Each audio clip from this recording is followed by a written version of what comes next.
My wife lied to me. Slept with another man while I was blind. Senator? A great man? He's nothing but. He came back, she insisted, her voice rising in pitch. He did. You don't see him, but I do. He's here. He's always here. Roberts took a step back, his face pale and stricken. She's gone, he murmured, his voice heavy with despair. Completely gone. Hey, how's your day going? Welcome to Reddit Cheating Stories. Amanda Thurgood pulled her jacket tighter around her shoulders, bracing against the relentless wind. The guardhouse at the gated community loomed ahead, its structure towering above her small frame. An older man, stout with a fringe of gray hair and a round red face, lumbered to the sliding window. As she approached, his expression shifted, from irritation to curiosity to sympathy. Without saying a word, he jerked his finger toward a side door at the back, then waddled away to open it. Amanda's teeth chattered, and her fingers were numb as she waited for the catch to slide. When the door creaked open, the man's voice struggled against the gusting wind. What are you doing walking all the way out here in this weather? His gaze wandered to the gray sky, where clouds twisted and raced above the gnarled red-leafed maples lining the road. For a moment, the wind swallowed his words, but his attention returned to her with an impatient wave. He motioned for her to come inside. Grateful for the reprieve, Amanda slipped through the door. Warmth greeted her instantly, prickling her cheeks and hands as the cold began to release its grip. Lord almighty, girl, the man muttered, closing the door with effort. You looking to get blown clear away, or what? She huddled deeper into her jacket, the heat gradually soothing her trembling body. The old guard seemed uncomfortable, shifting from foot to foot before teetering over to a coffee maker perched on a battered table in the corner. Amanda watched him pour his steaming cup. He doesn't waddle, she thought absently. He teeters, like his hips are worn out and in need of replacement. The thought brought a pang of memory, one she quickly pushed aside. Here, he said, thrusting the mug toward her. She reached out, wrapping her chilled hands around its warmth. Thank you, sir, she murmured, her voice still shaky. He motioned toward a chair near a space heater. What are you doing out here in this weather, dressed like that? He asked, his eyes sweeping over her thin, worn jacket and scuffed secondhand slacks. His initial disapproval softened as their gazes met. I have an appointment, she managed, her teeth still chattering. Mrs. Roberts, his brow furrowed. Senator Roberts' wife? She nodded. His lips twitched, his face shifting into an expression she couldn't quite decipher. After a moment, he asked, Where are you from, child? Nashville, she replied. How'd you get all the way out here? It's a good couple of miles from Franklin, and there's no way you took a cab or a bus. I walked, she admitted quietly. What do you need to see Mrs. Roberts for? A job, Amanda said, lowering her eyes to her worn shoes. She's looking for a housekeeper. The man's expression tightened as he reached for a clipboard, scanning it with a frown before setting it down again. You're nearly an hour late, he said bluntly. Amanda fought to contain her frustration, managing only a soft, I know. The guard seemed uncertain, fidgeting as though weighing his next move. Finally, he sighed. That's the house up there, he said, gesturing toward a large stone structure at the top of a hill. She turned to look. It stood tall and imposing, a commanding presence at the end of the subdivision. Taking a long sip of coffee, Amanda felt its heat burn her lips and throat, but she welcomed it. Much obliged, sir, she said, handing the mug back to him. Her gesture seemed to jolt him from his thoughts. He clumsily took the mug, spilling some of the coffee onto the floor. His serious gaze returned to her. You be careful up there, you hear? He said, his tone grave. Amanda hesitated, meeting his eyes. I will, she said, unsure of what had prompted his warning. Just be careful, he repeated, shuffling toward the door and holding it open. She stepped outside, the wind immediately cutting through her as she focused on the distant house. The door slammed shut behind her with a loud thud, making her jump. Her heart pounded as she glanced back at the guardhouse before pulling her jacket tighter and trudging toward the looming stone structure. The stormy wind howled around her, carrying with it an unease she couldn't shake. Leaning into the relentless wind, Amanda began the uphill march to Mrs. Barbara Roberts. silently praying she wouldn't be turned away at first glance. Unbeknownst to her, from a corner window on the second floor of the grand stone house, a figure stood watching her approach. The frustration and disappointment of waiting for over an hour melted from Barbara's expression, replaced momentarily by satisfaction, and then, quickly, by anger at Amanda's tardiness. About time, came a voice from behind her, amused yet tinged with anticipation. "Better late than never," Barbara replied coolly, turning to make her way downstairs. In a different corner of the house, Senator David Allen Roberts sat behind his desk, staring out of the window. His colleague, Senator Alan Cameron, stood nearby, his presence commanding yet patient as he barked. "Are you even listening to me?" "Sorry, Alan," Roberts muttered, tearing his gaze from the glass. "My mind's been a million miles away lately." Cameron's expression softened. "Barbara again?" he asked, his voice steady but laced with concern. Roberts hesitated, sighing. "Yeah, still not over your boy, moving up to Illinois. Something like that. When's the last time you saw her?" "I mean, went home, spent a quiet weekend around the house for a change." Roberts suppressed a shudder at the thought of being alone in that house with Barbara. The very image made his stomach churn. His anger, though dulled over time, still smoldered, fueled by the events that had fractured their lives. He recalled the aftermath of Stevie's death. At first, he'd been furious with Barbara for her harsh treatment of their grandson, the boy he'd tried to support despite the circumstances. But Barbara had been unyielding. "That little which is the reason Stevie's dead," she'd hissed at him, her tone venomous. It wasn't her fault, Roberts had pleaded, trying to inject reason into the storm of her fury. "Stevie brutalized that girl, Barbara. Don't you see? He's our grandson, ours, mine, and yours. How could you do that to him? To an innocent child?" Asterisk. Barbara had only laughed, her voice sharp and wicked. "You're pathetic, David. Just like Mark. Weak, spineless, always trying to do the right thing for everyone but your own." Her anger had been so fierce, so consuming, that words had eventually failed her. Roberts had walked away, defeated, knowing reasoning with her was futile. "She's changed," Roberts finally said, breaking his train of thought. "How so?" Cameron leaned forward, his curiosity piqued. "It's Stevie," Roberts admitted. "She just can't let him go. But he's been gone 8 years, hasn't he? Why now?" Roberts shook his head. "I don't know. It's just happening." He leaned down and slid open a drawer, pulling out a bottle of bourbon and 2 crystal tumblers. Cameron shook his head in mild protest, but didn't stop Roberts from pouring 2 generous servings. "You know how it is," Roberts continued after taking a long sip, letting the warmth wash through him. "We're here most of the time, and when we're not, we're campaigning, meeting with lobbyists, doing fundraisers, church suppers. When are we ever really home?" Cameron nodded, though his expression remained thoughtful. "It's been almost 20 years here," Roberts went on. "At first, the kids were around. Most weekends, it was all of us together. Then they went off to college, and Barbara still had Stevie close by. Mark was around during summers. And after Stevie died, Mark quit coming home," Roberts admitted. "He stayed in Chicago, playing with that band of his. Didn't even make it back for Thanksgiving most years, just Christmas. I guess I wasn't around enough either. Why don't you move her here to Washington?"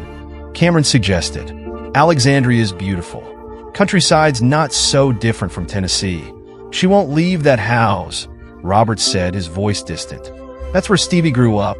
His room's still exactly the way it was. What about Mark? Think he could help?" Roberts's face darkened. "They had a falling out? He won't speak to her. Hell, he barely speaks to me." Cameron shifted uncomfortably in his chair. "What happened?" Roberts sighed heavily. "I wasn't much of a father. Let's leave it at that. He has every right to stay away." "Sorry to hear that," Cameron offered sincerely. "Yeah," Roberts muttered. "Me too. Have you thought about getting her into therapy? Counseling, maybe?" Roberts shook his head. "Won't go. I've tried. She refuses." The 2 men sat in silence for a moment, the weight of the conversation settling heavily in the room.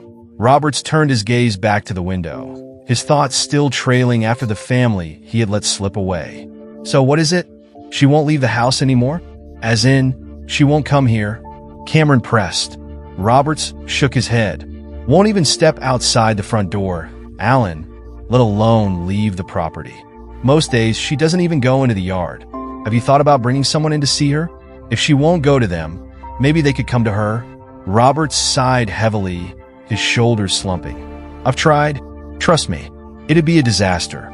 So, what's your plan? Cameron asked, his voice tinged with concern. I don't know, Roberts admitted. I just don't know anymore. Cameron shifted uncomfortably in his chair, a telltale sign that the conversation was about to change direction. Just say it, Roberts urged, resigned to what was coming next. The leadership sent me, Cameron said, draining the rest of his bourbon before continuing. You haven't been back to Tennessee more than 5 times this year. They want to know if this is your last term. Roberts didn't hesitate. Tell them to start looking for a replacement. How soon? Cameron asked, a note of surprise in his voice. Are you planning? I know what you mean, Roberts interrupted. And yes, it could be soon.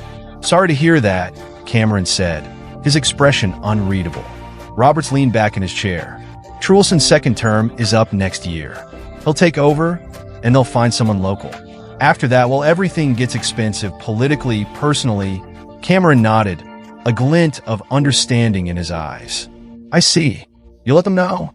I'll think it over, Roberts said, pouring himself another drink. But yes, I'll let them know when I'm ready. Fair enough, Cameron said, standing. He offered a faint smile, the kind that came with knowing the unspoken rules of the game. Roberts gave him a nod before turning back to the window, lost in thought once again. Amanda trudged up the hill, her nerves as raw as the wind whipping around her. The house loomed ahead, its muted blue-gray stonework contrasting sharply with the white shutters and steep slate roof. Even among the other grand mansions of the neighborhood, this one stood apart, imposing, almost foreboding. Her dread deepened as she climbed the stone steps to the massive front door, its brass knocker cold under her fingers. She rapped 3 times, hesitant, almost hoping no one would answer. The door opened soundlessly, revealing a tall, statuesque woman with sharp, angular features. She was impossibly thin, dressed in a long black skirt and a pristine white blouse buttoned to her neck. Her shoulder-length frosted blonde hair framed icy blue eyes, but it was her complexion that caught Amanda off guard, flawless, like carved marble. You're late, the woman said flatly, her tone devoid of warmth. Amanda's teeth chattered as she struggled to find words, knowing instinctively that no excuse would suffice. The woman's expression didn't change, but after a moment, she stepped aside and motioned Amanda in. You're the girl they sent? She asked, her voice clipped. Yes, ma'am, Amanda replied, her voice barely above a whisper. Your name, child? Amanda, ma'am. Amanda Thurgood. The woman's lips curled slightly, though it wasn't a smile. Amanda Thurgood, she repeated, her tone almost mocking. A very pretty name? Without another word, she turned and strode down a wide, dimly lit hallway. Amanda followed, her eyes darting to the grand oak staircase that wound upward and the formal dining room filled with heavy, high-backed chairs around a massive table. The woman led her into a bright kitchen, where Amanda blinked against the sudden light. Sit there, the woman instructed, pointing to a small table in the corner. Amanda obeyed, sliding into the seat as the woman sat opposite her. I'm Barbara Roberts, she said, her voice sharp but controlled. You will address me as Mrs. Roberts or ma'am. Do you understand? Yes, ma'am, Amanda replied quickly. Barbara's lips twitched, a faint glimmer of satisfaction crossing her otherwise cold features. Very good. You learn quickly, my dear. Thank you, ma'am, Amanda said. Barbara's eyebrows arched slightly. But you mustn't speak unless spoken to. Do you understand? Amanda hesitated before nodding. Yes, ma'am. Barbara leaned back, her pale eyes boring into Amanda. My husband is David Roberts. You will address him as Senator or Sir. Amanda nodded again, keeping her gaze lowered. Barbara waited, her silence heavy with expectation. Finally, she said, Do you understand? Yes, ma'am, Amanda answered firmly, her voice steady despite the icy weight in the room. Everyone else is a guest. You will address them as Sir or Ma'am. Understood, Barbara said, standing in the kitchen and surveying the space as though seeing it for the first time. Can you cook? Yes, ma'am. Good. The last one couldn't cook. That's why you've been hired. Barbara turned her sharp gaze to Amanda. I prefer simple food, soup, salad, maybe a piece of fruit after dinner. Can you handle that? Yes, ma'am. The senator likes simple food as well, but he prefers steaks, chops, and roasts, usually with potatoes and vegetables. You'll prepare those too. Yes, ma'am. Fine. Follow me, Barbara commanded. She led Amanda through the house, methodically showing her room after room, cupboard after cupboard, rattling off a relentless stream of instructions. Each detail was delivered with precision, leaving no room for questions. At last, they stopped at 2 doors at the end of a long hallway, far from the master suite. This will be your room, Barbara said, unlocking the old brass doorknob with a flick of her wrist. She stepped aside to let Amanda enter. You may put your things here for now, Barbara added, her eyes narrowing. You did bring your belongings, didn't you? Yes, ma'am, Amanda replied quickly. Show me, Barbara demanded, her tone sharp and impatient. Amanda hesitated, then pulled a small, white plastic shopping bag from inside her coat. The faded blue Walmart logo was barely visible on the front. That's it? Barbara asked, her expression a mix of disbelief and disdain. Yes, ma'am, Amanda said, her cheeks flushing with humiliation. They said, Amanda began, but Barbara cut her off with a curt wave of her hand. They said you'd only need this, didn't they? That I'd supply the uniforms, and this would be enough, Barbara finished, her voice icy. Her face reddened with anger. This won't do. Not at all. Not even close. Barbara turned away, muttering under her breath as she stalked down the hallway. He'll never accept this. Never. This is the first thing that needs fixing. Amanda wasn't sure who Barbara was talking about, but she trailed behind, clutching the bag as her stomach churned. If you wanted to get different ones, I can, Amanda offered. As soon as I get paid. I promise. Quiet, Barbara snapped, cutting her off. I'll take care of this myself. Yes, ma'am, Amanda replied, her voice small. Barbara grabbed the phone and dialed with such force Amanda thought the buttons might break. Charles, Barbara said sweetly into the receiver, her tone a stark contrast to the one she'd just used. I need a favor. Remember a few months ago when I had you purchase the ladies' undergarments? Yes, exactly. Well, I need another set. Yes, I know it's the second time in 4 months. I don't know where they keep finding these girls. Barbara shot Amanda a pointed look before turning back to the call. Small size. Definitely AB cup. 34B should suffice. You'll handle that for me, won't you? You're such a darling. Of course, we're still on for tomorrow night. Wouldn't miss it. Yes, tomorrow morning works perfectly. Thank you. Barbara ended the call and, with an air of finality, stepped on the trash can's pedal, tossing Amanda's bag into the bin like it was contaminated. All toiletries you need are already in your bathroom, she said, her voice crisp. Your uniforms are hanging in the closet.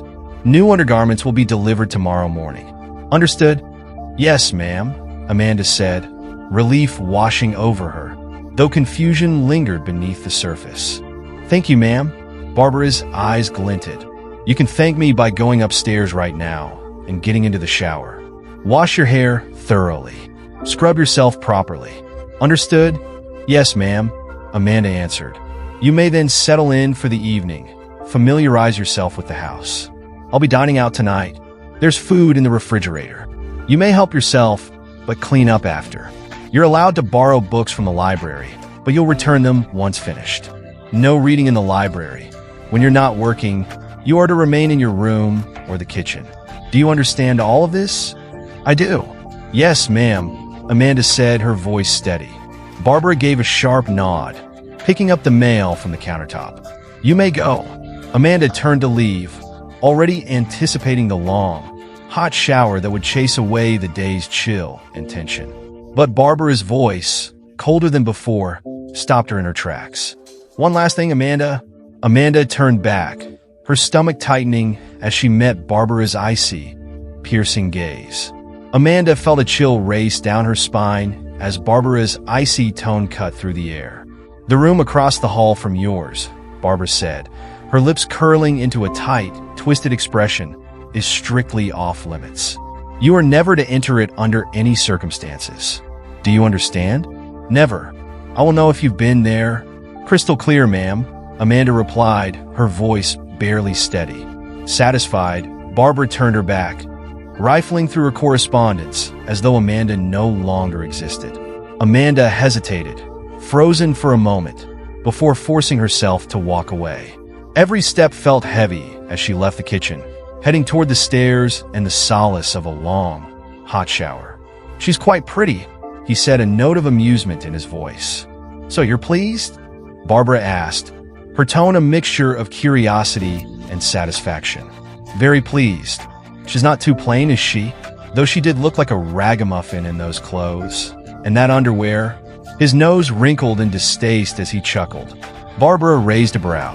"The clothes don't matter much. She'll have uniforms while she's working and little else when she's not," he replied, a smirk playing on his lips. "Besides, Charles has excellent taste in women's undergarments. Really excellent taste."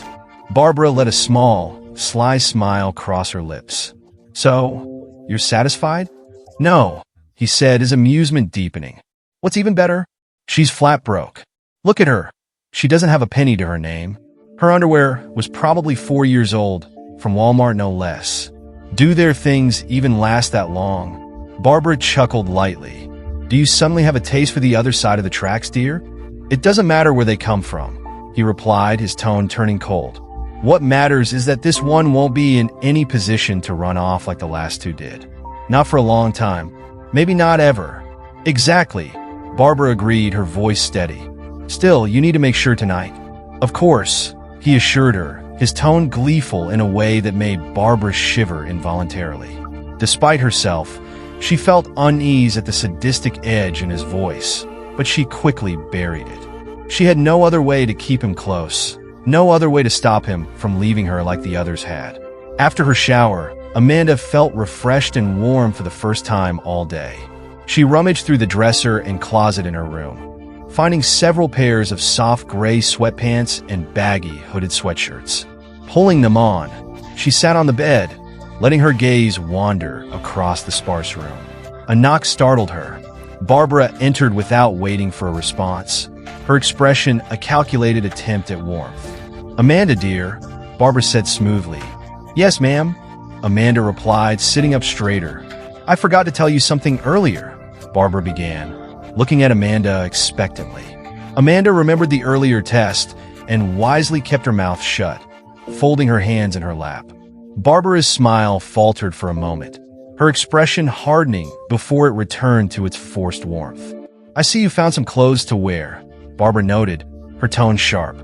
"I'm sorry," Amanda blurted. "I thought it was—" "Of course, it's fine," Barbara interrupted, waving a hand dismissively. "You need something to wear when you're not working. And you certainly didn't bring anything. Now did you?" "No, ma'am," Amanda murmured. "And thank you is too common." "You must say thank you," Barbara corrected, her voice cold. "Yes, ma'am. Thank you," Amanda replied quickly, staring at her lap. "Better," Barbara said with a faint smile. "Now, the reason I came is to tell you this. Every night before bed, I take tea with brandy and lemon in the library at 8 o'clock. I'd like you to join me so we can review the day and go over anything that needs to be addressed. Can you manage that?" "Yes, ma'am," Amanda confirmed. "Good," Barbara said, turning on her heel. "I'll see you tonight at 8. As the door clicked shut behind Barbara, Amanda listened for her retreating footsteps, but instead heard the sound of another door unlocking across the hall. Muffled voices followed before the door closed and locked again. Who else lives here? Amanda wondered, unease prickling at the edges of her mind. At 7:45, Amanda entered the kitchen, catching Barbara by surprise. "You're early," Barbara said, raising an eyebrow. "I thought you wanted me to make the tea," Amanda offered hesitantly. Barbara's lips twitched. "Do you even know how to make tea, dear?"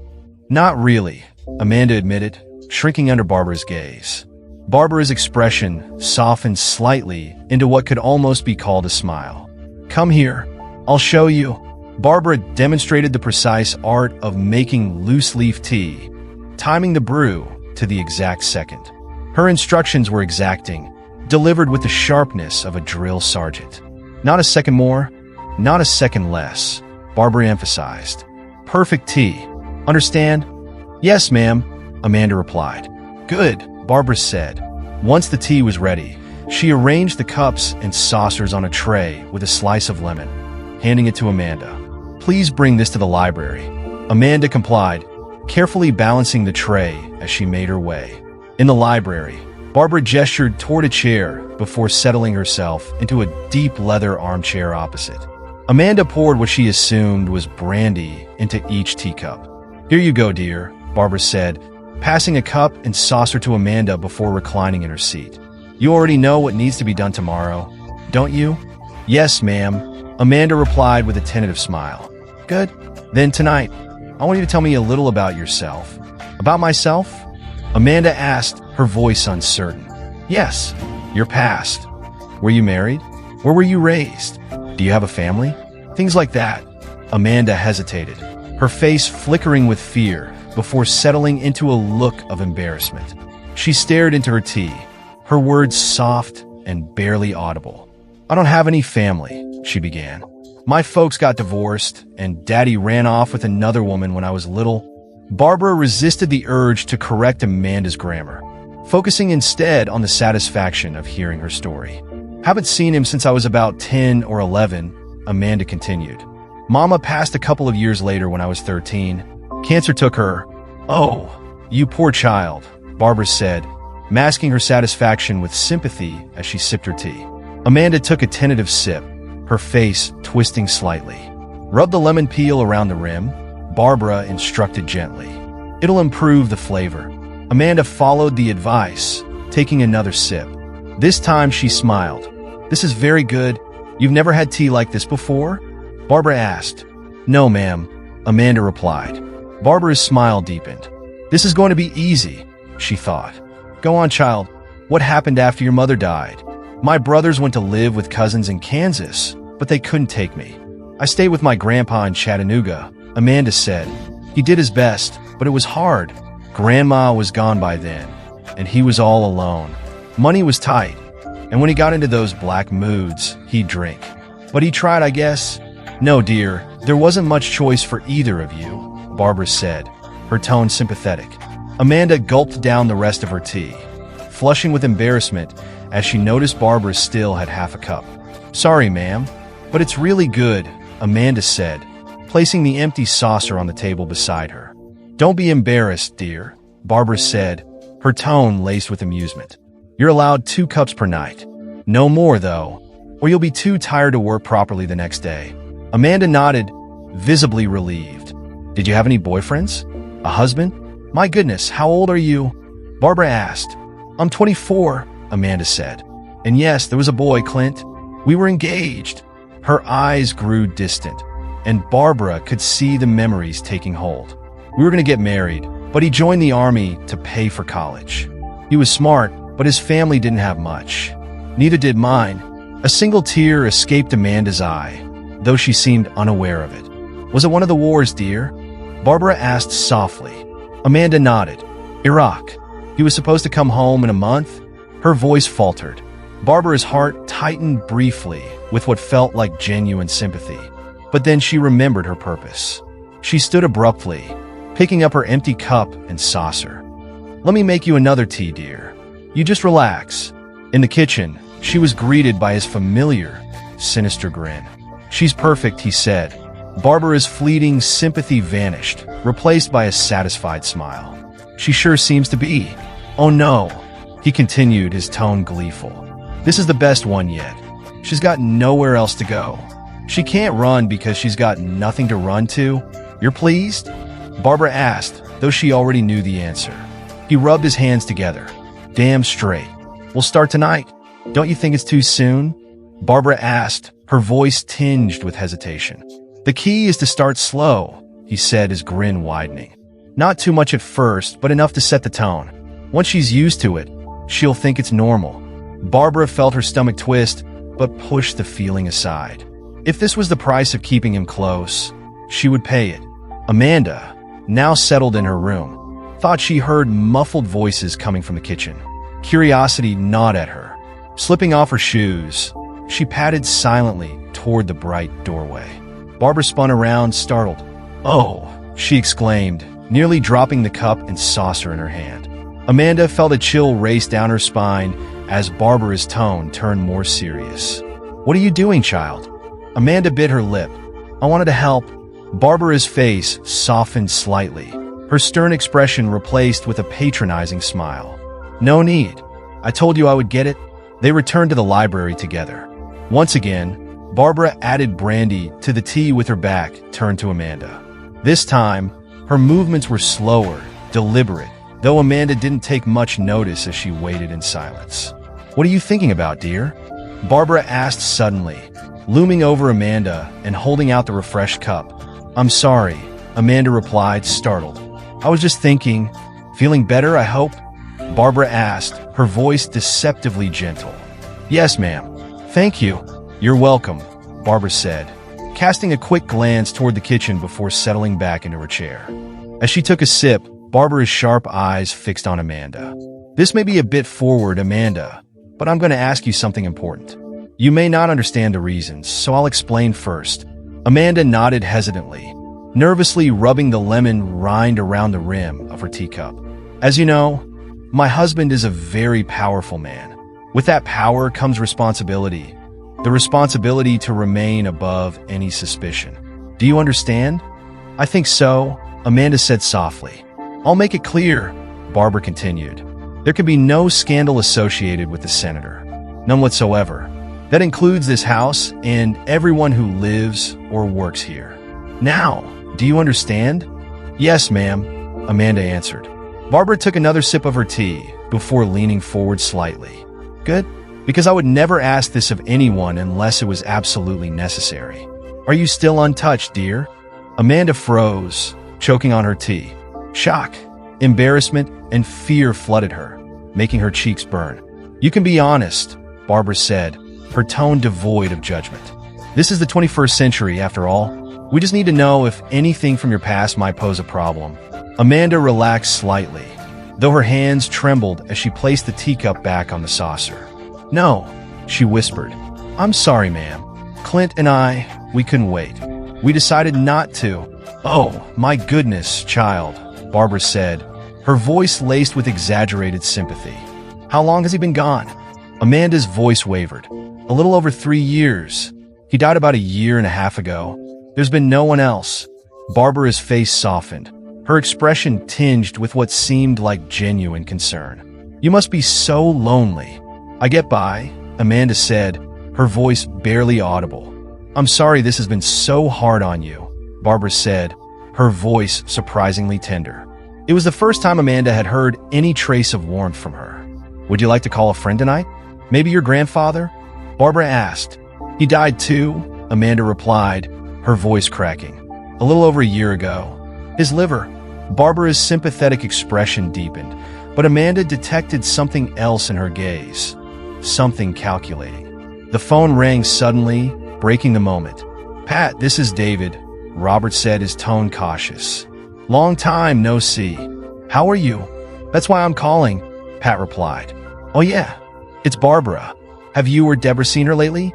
"We haven't seen hide nor hair of her in months," Pat said. "Actually, Deborah mentioned it just the other night. That's why I'm worried. I think she's really falling apart," Roberts confessed. "Haven't you seen her?" Pat asked. "Not in several months," Roberts admitted. "It's been difficult since last year.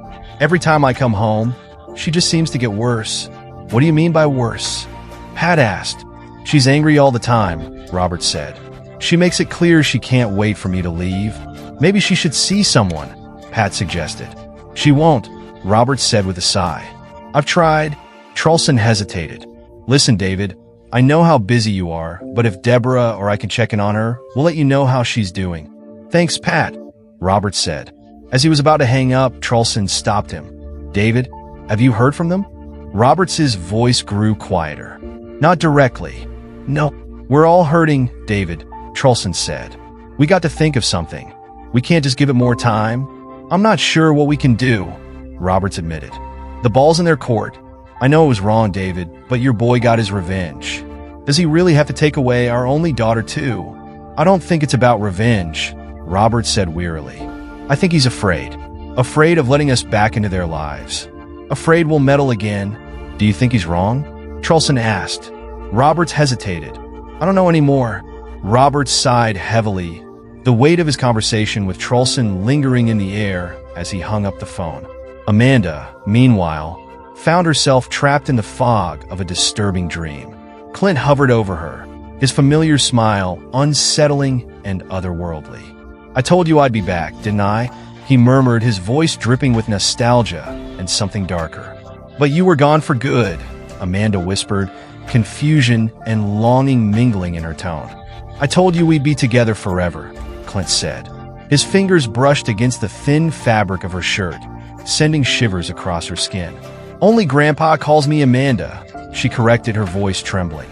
That's right, Mandy, he replied, his voice soft but insistent, his movements deliberate as he pulled her closer. Amanda's heart raced, her body responding to his touch even as her mind recoiled in confusion. His whispered words tugged her deeper into the dream's grasp, blurring the line between memory and fantasy. The darkness swallowed her, her thoughts slipping away entirely. The sharp clang of her alarm pulled Amanda back to reality with a jolt. Her heart pounded as she stumbled out of bed and into the bathroom, her steps unsteady. She didn't notice the sink at first, her mind still foggy from sleep.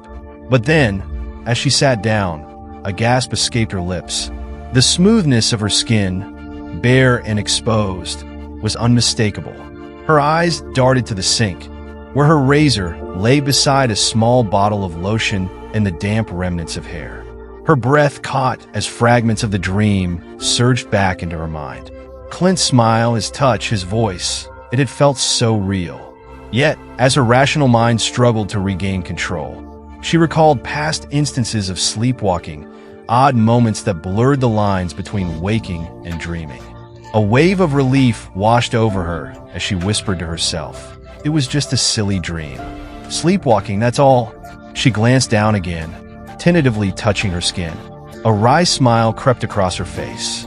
It's kinda cute, she muttered, deciding she might keep it that way for now. Later, Amanda found Barbara seated on the sun patio, sipping tea while reading the morning paper. Barbara looked up briefly, her lips curling into a faint smile. She's a fast learner, Barbara remarked, setting her teacup down. Maybe she'll manage to keep up with the household after all. He chuckled, leaning back with an air of satisfaction. I'll have her whistling while she works in no time. So no issues last night? None at all, Barbara replied smoothly, her tone carrying an edge of pride. He called her Mandy. Only her dear grandfather ever called her Amanda. He raised an eyebrow, irritation flickering across his face. And how exactly was I supposed to know that? It's all in the details, Barbara said pointedly, her smile returning as she took another sip of her tea. Well, he muttered, a touch of frustration in his voice. I suppose it all worked out. You enjoyed yourself, though? Barbara didn't reply immediately. Instead, she picked up her coffee, taking a slow, deliberate sip before settling back in her chair with an enigmatic smile. Good. Just like that other one, he snapped. She enjoyed it too. Maybe I just didn't pay her enough. Maybe that's why she left. Barbara's expression remained calm. Maybe, she replied. She wanted it all along, just teasing it out there in front of me. I know, I didn't assault her. Stevie said she wanted it. Barbara purred, her tone unsettlingly soft. Amanda appeared in the doorway, a coffee pot in hand. But before she could speak, Trulson interrupted. Yes, dear, Barbara said, glancing over her shoulder. There's a Mr. Trulson here to see you. She turned back, adding with a chiding tone, Governor Trulson, Amanda. My goodness, child, don't you read the papers or keep up with the news? Amanda lowered her head, her voice quiet. Sorry, ma'am. I hope you were polite, Barbara said, her sharp tone laced with expectation. Amanda didn't respond, and Barbara swept past her toward the foyer. Why, Governor Trulson, she greeted warmly as she rounded the corner. Barbara, he replied, opening his arms in a gesture of familiarity. We go back too far for you to get all formal on me now. She leaned in and gave him a light peck on the cheek. Of course, Pat. It's wonderful to see you again. He hesitated, then stammered. David wanted me to call on you, Barb. See how you're holding up? Barbara fought to suppress her emotions, keeping her demeanor composed. "I'm just fine, Pat." She glanced toward the kitchen and spotted Amanda hovering in the doorway. "Dear, would you bring Governor Truelson a cup of coffee and some of those rolls?" Amanda disappeared into the kitchen while Barbara turned back to Truelson. "She wasn't frightfully rude, I hope." He smiled, shaking his head. "No, of course not. She was just fine." But his eyes shifted, moving past her shoulder to the doorway. His expression grew distant, and Barbara followed his gaze. When Amanda reappeared with the coffee and rolls, his eyes widened slightly. "My God," he muttered under his breath, as though seeing Amanda for the first time. "What is it?" Barbara asked, her tone sharp with curiosity. Truelson hesitated, then gave a practiced smile, the kind Barbara knew too well, a politician's mask of trustworthiness. "Just thought I recognized her," he said. "From where?" "Probably a waitress or something from one of the countless events I attend," he replied dismissively. "You know how it is. Gotta keep a fresh memory for faces." Barbara's sharp intuition told her he was lying. She had warned him before about the risks, but he had insisted, and she had complied. "Why don't you come out to the sun porch with me?" she suggested, hooking her arm in his. "Of course," Truelson replied, following her lead. 20 minutes and 2 sweet rolls later, Truelson was gone. Barbara stood on the front porch, waving as his black limousine disappeared down the drive. She felt a flicker of unease. She needed to limit her visitors, but isolating herself completely would only draw more suspicion. Amanda wasn't fully reeled in yet, and Barbara couldn't afford any missteps now. Meanwhile, David Roberts stood at the Avis counter, his mind clouded with worry. As he waited, he activated his cell phone for the first time in hours and found 2 voicemails, both from Truelson. The message was simple: "Call me immediately." "Pat, it's David," Roberts said once the line connected. "Jesus, David. Where have you been?" Truelson's voice was sharp, tinged with urgency. "I decided to leave a day early and fly out to visit my grandson," Roberts replied. Truelson hesitated. When he spoke again, his tone was softer, almost hesitant. "You think you'll get a chance to see her, Sandy? To talk to her? Like you said?" "I'm gonna try, Pat. I really will. Call when you do," Truelson pressed. "Either way, just call." "I will," Roberts promised.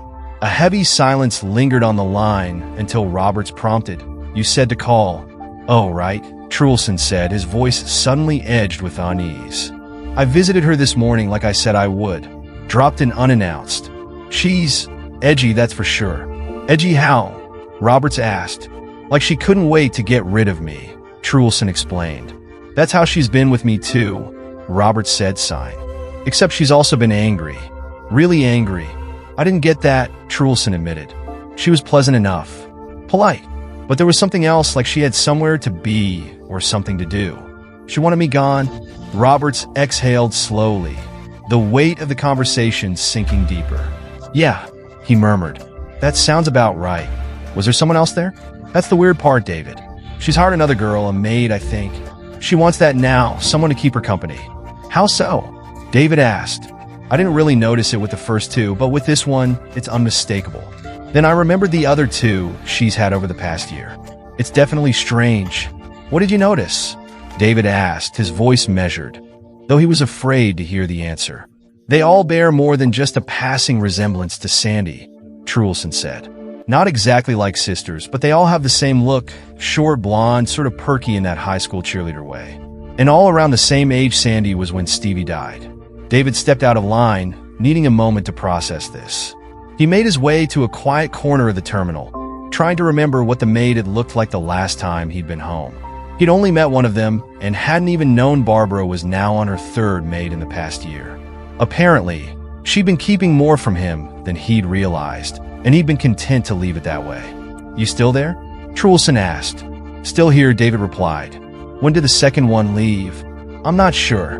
I met the first one maybe 6 months ago, then the second one about 4 months ago.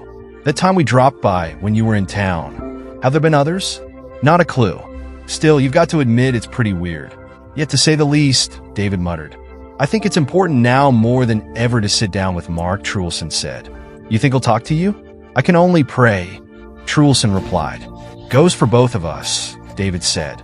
Truelson sighed and disconnected. A moment later, Barbara was pacing from room to room, her anxiety mounting. When the dull brass knocker echoed through the hallways, she forced herself to stay calm. She made her way to the sunroom and sat, her hands gripping the armrests of her chair.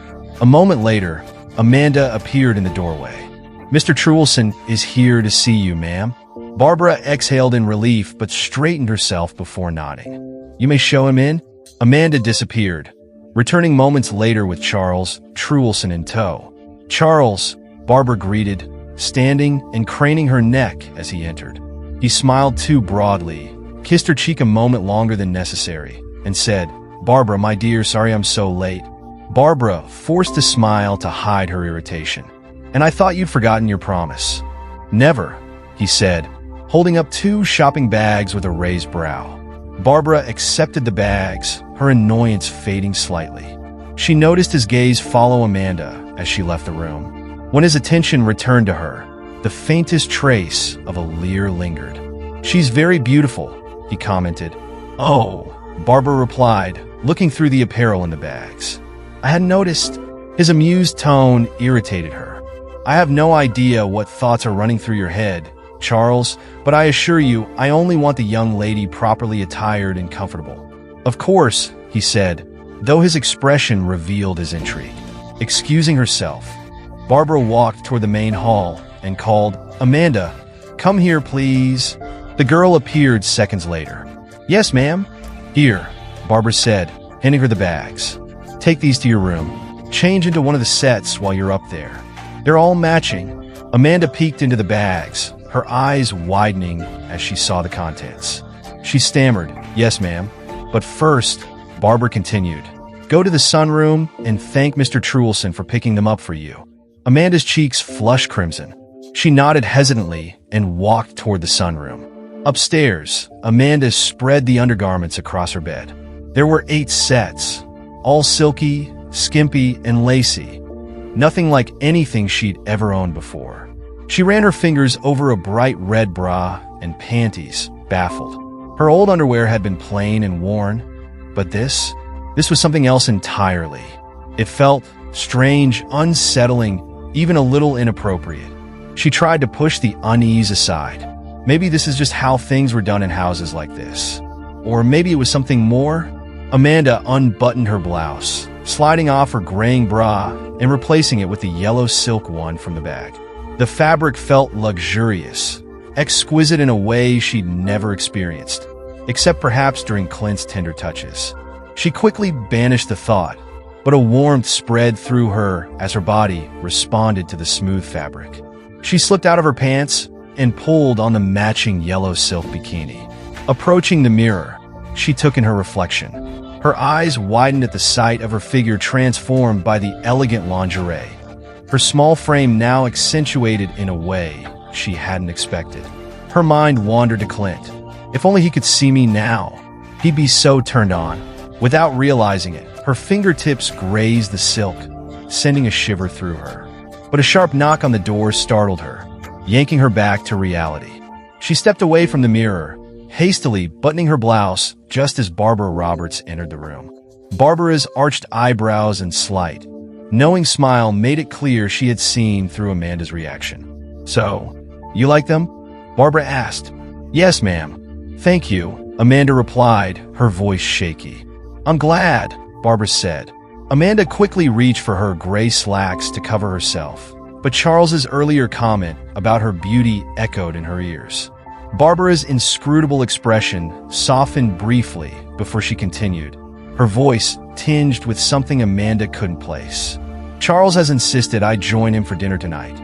The price I pay for his assistance with these. Yes, ma'am, Amanda managed, looking down to avoid Barbara's gaze. I'll be home by 8, so we can still have our tea in the library, Barbara added. And this should give you plenty of time to finish polishing the furniture. I will. I know you will, Barbara said, her tone briefly warm before her face returned to its usual impassive mask. Without another word, she left. Amanda stood motionless for a moment, her emotions a tangle of confusion and unease. She zipped her slacks and returned to her tasks, her mind racing with questions she couldn't answer. Hours passed, but the unsettled feelings remained. Clarice Talbot answered the door, surprised to see him. "I didn't expect you this weekend." "I know. Sorry, it was kind of a last-minute decision." She stepped aside, waving him in. "Skylar's at a friend's house." "I suspected as much," he said, tilting his head. "It's her, isn't it?" "Barbara."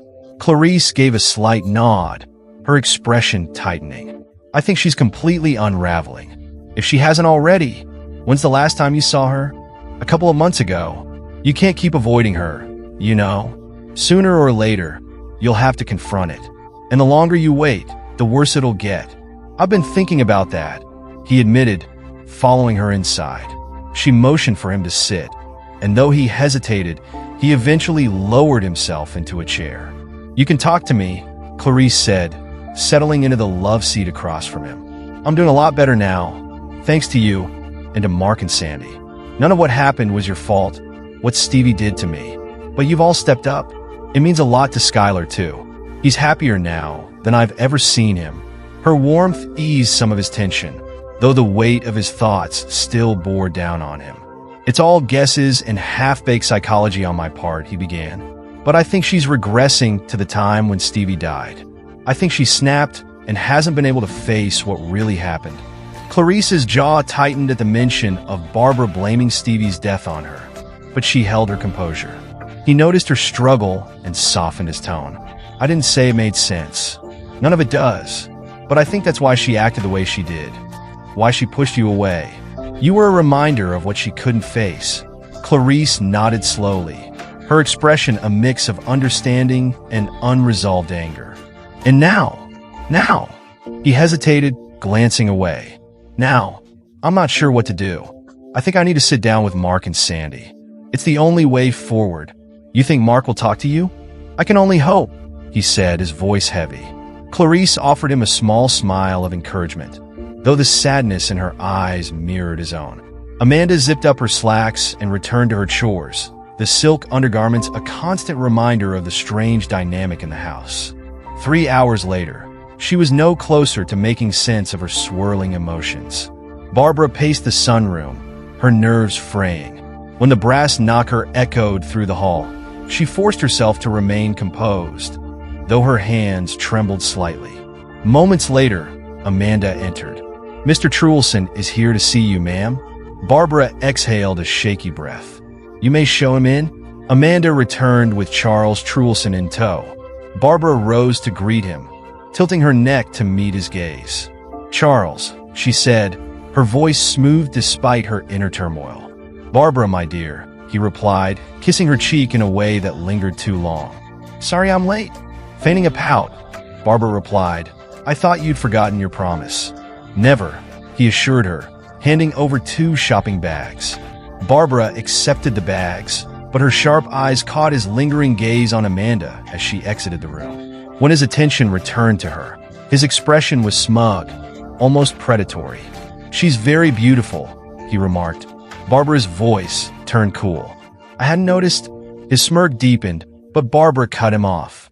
"Excuse me a moment," she said, leaving the room. She called Amanda and handed her the bags. "Take these to your room and put on one of the sets." Amanda's eyes widened as she peeked inside. "Yes, ma'am," she stammered, her cheeks flushing. "But first," Barbara added, "go thank Mr. Truelson for picking them up for you." Amanda hesitated, then nodded. As she walked toward the sunroom, her mind raced with unease, a feeling that only deepened as the evening wore on. "You're here," he said, his voice tinged with surprise. She looked puzzled. I started letting it grow out. Robbie, my counselor, says I need to move on and get my life back." "You've put on a few pounds," he noted. She smiled faintly. "It's not polite to comment on a lady's weight." He shook his head. "No, not like that. I mean, yeah, you needed it. You look good, Sandy." Her smile widened. "Thank you."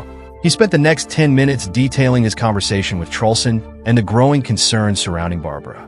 By the time he finished, Clarice could only shake her head. "She's nuts. Totally nuts." Her bluntness startled him. Clarice was rarely so direct, and the words struck a chord he couldn't deny. He nodded, a heavy weight settling on his chest as new, Troubling thoughts tumbled through his mind. Was Barbara hiring maids who reminded her of Sandy to pretend Sandy was still a part of their lives? Or worse, was Barbara hiring girls who resembled Clarice to use them as surrogates for punishment, blaming them for Stevie's death? "I've got to talk to Mark," he said through gritted teeth. Clarice's lips pressed into a thin line. "I'm still not sure he's ready for that. Please, Clarice. I have to try." She bit her lip, hesitated, and then disappeared into the kitchen. He could hear her murmuring on the phone, though the words were indecipherable. When she returned, her expression betrayed nothing. "He's not home yet," she said. "She'll try to get back to me." "Will she talk to me?" he asked, his voice strained. Clarice shook her head. "Sandy doesn't want to do anything that might push Mark away. Not even a little." Seeing the panic in his eyes, she moved closer, kneeling beside him and placing her hand on his forearm. "You need to understand how tough it's been for them. Both of them. It hasn't been easy. They've had some really rocky patches." "How so?" he asked cautiously. Clarice hesitated, clearly torn about how much to reveal. "There are still issues," she admitted. "Sandy has to tread very carefully. Mark can be volatile." "Volatile?" His concern deepened. "There can't be even the slightest hint of manipulation in anything she does. Early on, it was really bad. He questioned everything, her motives, her intentions. Even something as simple as doing his laundry would set him off because he thought she wanted something in return." Robert sighed, sinking back into his chair. "None of us ever thought about what would happen," he said, his voice filled with regret. Clarice nodded. "I think they know that now, but it's still a struggle sometimes." He took a deep breath, steeling himself. "Call her back. Tell Sandy I think that girl working for Barbara might be in real danger." Clarice's eyes widened. "Then why don't you call the police? And tell them what? That my wife is hiring maids who look like our daughter-in-law or you. They'd laugh me out of the room." "Then go back there yourself," she urged. "I can't go alone," he said firmly. "I need someone there who can help, someone I can trust. My so-called friends would sell me out in a heartbeat if they thought there was something in it for them. Mark's the only one I've got, but he hates her. He'll never go back to help her." Clarice stared at him, her mind working through his logic. Then, without another word, she returned to the kitchen. A few moments later, she came back. 7 o'clock, she said. "Sandy can't promise Mark will see you. He might slam the door in your face, but she'll try to prepare him." Robert lowered his head, saying a silent prayer. "Please, God, let him see me." Sandy was tense when Mark walked through the door at 6:10. Her lips were pressed tightly together, her hands wringing nervously. She avoided his gaze, which only made his frown deepen. "What's going on?" he asked, his voice wary. She hesitated, her eyes darting away before finally meeting his. "Your dad's coming over. He says it's important." Mark's jaw tightened, his expression darkening. "I told you." "I know," she interrupted, her voice soft but steady. But he sounded desperate. "Please, just hear him out." Mark stared at her for a long moment, his eyes searching hers.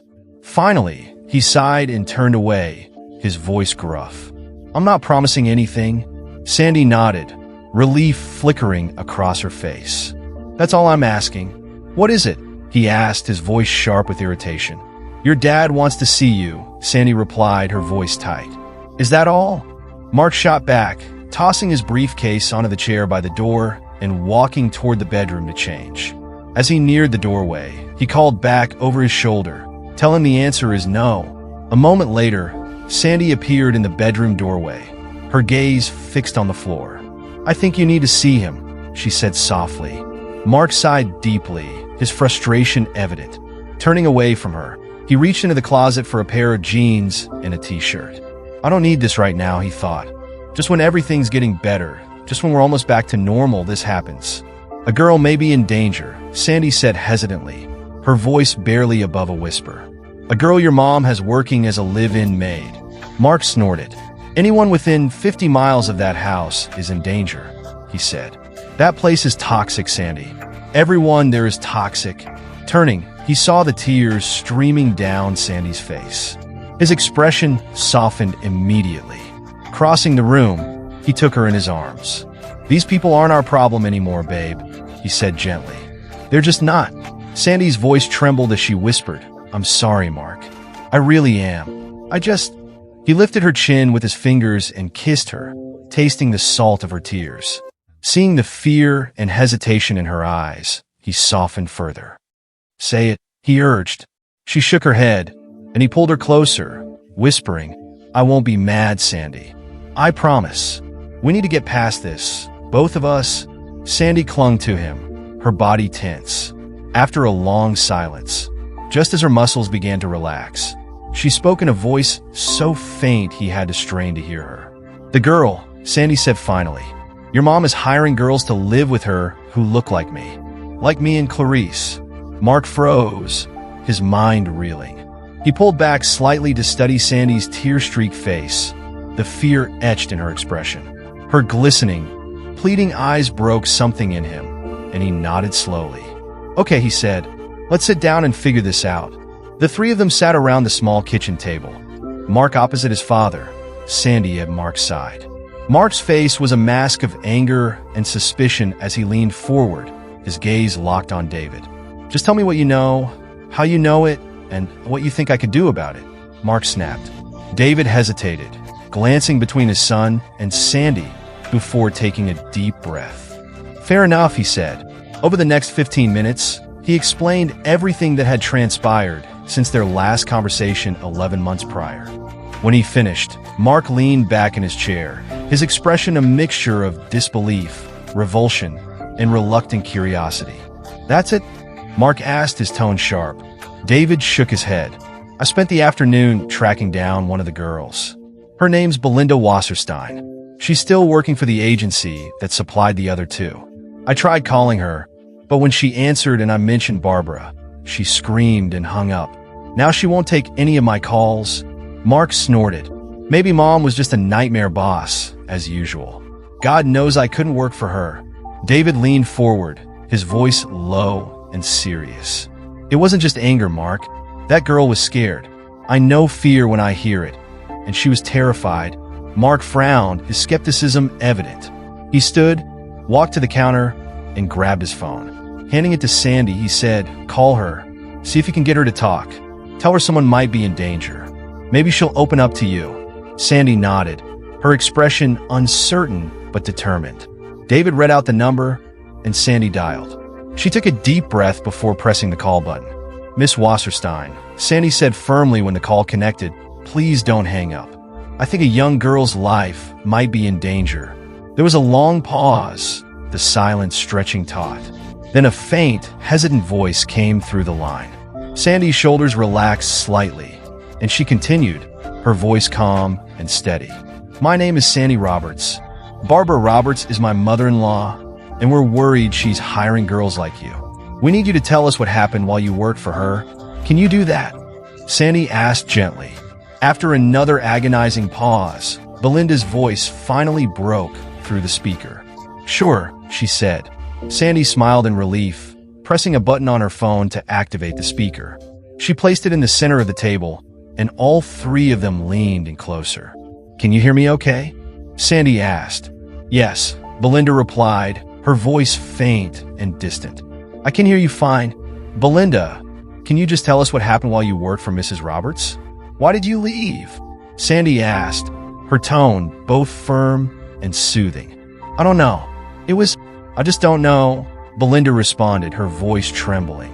Really? Don't be afraid, Sandy reassured her, keeping her tone calm even as her left hand twitched nervously. Even if it's weird or strange, or you don't think we'll believe you, you still need to tell us. There's another girl working there now, and we think she may be in danger. Belinda hesitated before speaking again. The dreams, she said, her voice faltering. It started with the underwear. I guess it was the underwear. The underwear? Sandy prompted gently. Yeah, some man, Charlie, I think his name was, brought it over on the third or fourth day I was there. I don't wear that type of underwear. It's not proper. So why did he bring it? Her voice quivered. I think because Mrs. Roberts told him to bring it. She told me I had to wear it. Told me to throw away what I had. Did she say why? Sandy asked. I don't really remember. Belinda said after a pause. Something like, I was working for her now, and I had to dress appropriately. And then, Sandy pressed gently. Belinda's voice grew even smaller. Like I said, it was the dreams. They started on the second or third night and got progressively worse. What kind of dreams? Sandy asked, keeping her voice steady. I can't. Belinda stammered, her distress palpable. Can you go back to just me and you again? Without hesitation, Sandy turned off the speakerphone and stepped away from the table, holding the phone to her ear. It's just us now, she said softly, walking into the living room. Don't be afraid. As Sandy disappeared down the hall, Robert turned to Mark. Mark sat rigid, his chin resting on his hands, his expression pensive. He stared blankly at the wall, shutting himself off from his father's worried gaze. Robert wanted to reach out, to offer comfort, but Mark's posture made it clear he was unreachable in that moment. The minutes dragged. Though the clock said only 14 minutes had passed, it felt like hours before Sandy returned. She walked slowly, the phone hanging limply at her side, and slid into a chair, her face pale and shell-shocked. Mark turned to her, his voice soft but urgent. Well, Sandy took a deep breath, her voice trembling as she spoke. She was only there for 2 weeks. The dream started on the second or third night and got worse every night. What kind of dreams? Mark asked, leaning closer. Sandy hesitated, her gaze darting between Robert and Mark. She said they were vivid. At first, they were just gentle caresses. On her breasts, at first, Robert stiffened, his expression grim, as Sandy continued. Then between her legs, the dreams got more intense, more vivid every night.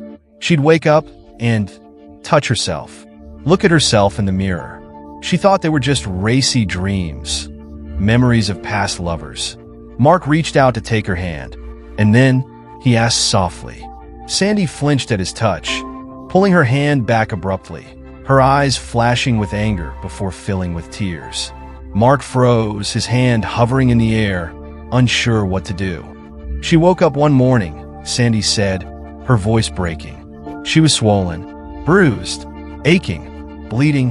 Her voice faltered as she covered her mouth, stifling a small cry. That's when she ran. She left and never went back. The room was silent. Robert looked at his son and felt a wave of anguish.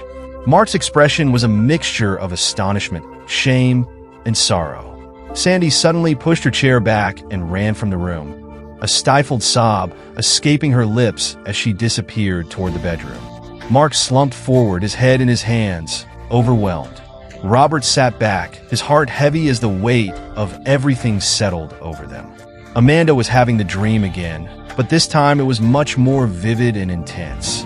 Clint was eager, his touch insistent, his movements familiar yet electric, igniting sensations she had almost forgotten. This is so much better, he murmured, his voice deep and intimate as he leaned back, his teeth gleaming against the maroon and white of his jacket. I've missed this, Amanda replied, her words sluggish, as if moving through water. Everything about the moment felt slowed, dreamlike, the heat building within her, the deliberate, intimate pressure of his fingers. You always like this, he said, his finger moving rhythmically. You know I did, she whispered, her breath catching. You've missed it, he continued, lowering his lips to her. His touch was like fire, every nerve ending alive as he moved, pulling her deeper into the haze of sensation. Please, she begged, the words thick with longing. Please say you'll never leave me again. Amanda was on the edge of the bed, teetering close to the brink. She wasn't asleep, she knew that much, but it was as if she couldn't fully wake. The images of Clint lingered, his presence wrapping around her mind like a heavy fog. She barely noticed Mark stirring beside her until he spoke. I've got to go back, Mark said, his voice breaking through the quiet. I don't know what I can do, but I have to try. Amanda didn't respond immediately, her thoughts still tangled in the remnants of her dream. When she finally turned to face him, her expression was tender but conflicted. I didn't mean to react the way I did, Mark, she said softly. I don't want you to go because of me. He placed a gentle finger on her lips, silencing her. That's not why I'm doing it, he assured her. I still hate myself for everything that happened. She gazed at him for a long moment, her face softening. "We need to keep putting it behind us," she said gently. "Not forget, but learn to live with it better."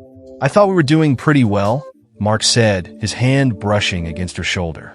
"We are," she agreed. "Really well, and we'll keep getting better. I was just so ashamed all over again for not being there for you before." Her voice trembled slightly. Mark shook his head. "It was a long time ago, back when everything was still raw. We both knew it wouldn't be easy." He paused, his fingers brushing against the growing curve of her belly beneath the covers. "But we've made it through so much." Hearing that girl's story just brought it all back. Amanda placed a hand over his. "We don't have to be sorry anymore, Mark. Not about anything, not about us. We've been sorry enough." She smiled, her eyes shining with determination. "We need to remember and learn, not dwell on it. Remember and learn," he repeated, his voice steady. "I love you," she smiled, pulling him close. "I love you too," she said softly. He sighed into her embrace, her warmth grounding him. "Remember and learn," he murmured again. David Roberts answered the phone without greeting. 3 o'clock, Mark said firmly. "Outside the law school. You'll pick me up?" Roberts started, but Mark interrupted him. "We're going back to Tennessee," he said, his tone leaving no room for argument. "We're dealing with this once and for all." Before Roberts could respond, the line went dead. He leaned back on the hotel bed, staring at the ceiling. Relief that Mark had agreed was quickly replaced by worry. What would they find when they got there? And how would they handle it? Amanda hummed softly as she swept the floor, her mind replaying the vivid fragments of her dream. The warmth and glow lingered, leaving her feeling lighter than she had in weeks. "You seemed cheerful this morning," Barbara said, her voice cutting through Amanda's thoughts. Amanda froze, her heart skipping a beat. Could Barbara somehow know what she was thinking? Turning to face her employer, she asked cautiously, "May I do something for you, ma'am?" Barbara's smile was peculiar, her eyes scanning Amanda's figure. "Are you wearing what was bought for you?" Amanda felt her cheeks flush. She straightened her posture and nodded. "Yes, ma'am." "Good," Barbara said with satisfaction before turning and leaving the room. Later, as Amanda washed the lunch dishes, she thought she heard voices drifting from the dining room. She paused, straining to hear, but the words were indistinct. A chill ran down her spine as she realized she and Barbara were supposed to be the only ones in the house. "It's just the wind," she told herself, trying to dismiss the unease.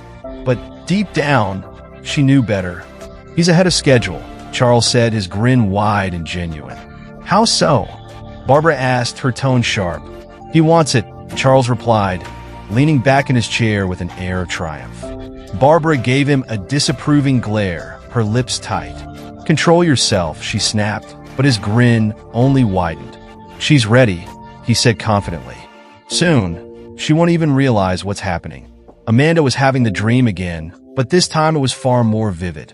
Clint's touch was insistent, almost desperate, as if he'd been waiting for years to feel her again. "This is so much better," he murmured, his voice low and intimate, leaning close enough for her to feel his breath. "I've missed this," she said, her words heavy and slow, her body responding with an intensity she hadn't felt in years. His finger pressed gently into her, moving with deliberate care. "You always liked this," he said, his tone teasing. "You know I did," she whispered. The heat building within her was unbearable. His touch was both a torment and a release. "Please," she pleaded. "Please don't leave me again." Meanwhile, Barbara sat in the living room, her expression unreadable as she watched Stevie lean back in his chair, his smile wide and almost feral. "She's different," he said. "This one's begging for it, Mama. But you're taking your time, aren't you?" she asked, her voice cautious. Stevie's expression darkened, his jaw tightening in frustration. "I know what I'm doing. Don't micromanage me. Not like last time." Barbara hesitated, the memory of how things had unraveled flashing briefly through her mind. "I'm just saying." "Don't," he snapped. "This time, I'm in control. I set the rules." Barbara wanted to argue, but knew it would be futile. Stevie always did as he pleased, bending reality to fit his desires. That was how it had always been. She had learned to accept it, to support it, even when it terrified her. She glanced toward the hallway where Amanda's room lay, a flicker of fear crossing her mind. But when she turned back to Stevie, that fear dissipated. All that mattered was keeping him close. David Roberts arrived at the law school precisely at 3. He had been parked down the street for nearly 15 minutes, anxious and unsure. When Mark walked out, surrounded by a crowd of students, he moved the car to the curb.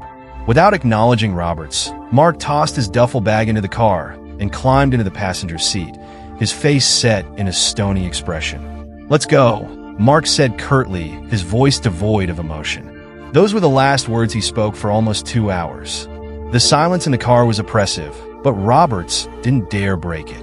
He focused instead on navigating the heavy traffic out of Chicago, through Gary, and toward Indianapolis. He didn't even realize he was holding his breath until Mark finally spoke. "No sit-down dinner," Mark said softly. "Just go to a drive-thru." Roberts glanced at him briefly, nodding. "Okay, we can switch drivers after." Mark stared out the window. "We'll switch there," he repeated. Roberts bit back a response, sensing that this wasn't the time to push. A few moments later, Mark's voice came again, softer but filled with weariness. "You really have no idea what you people have done to us." "To me?" Roberts felt a sharp pang in his chest. "I'm sorry, Mark. I truly am." "Sorry doesn't cut it," Mark replied, his tone raw. "You used to mock me, call me naive, a Boy Scout. Do you remember?" Roberts hesitated. "I never meant it like that." Mark's eyes stayed fixed on the passing scenery. "I believed in people. I believed they were good, that they wanted to do the right thing. I knew there were bad people out there, people who would screw me over. But I believed that most wouldn't. I trusted."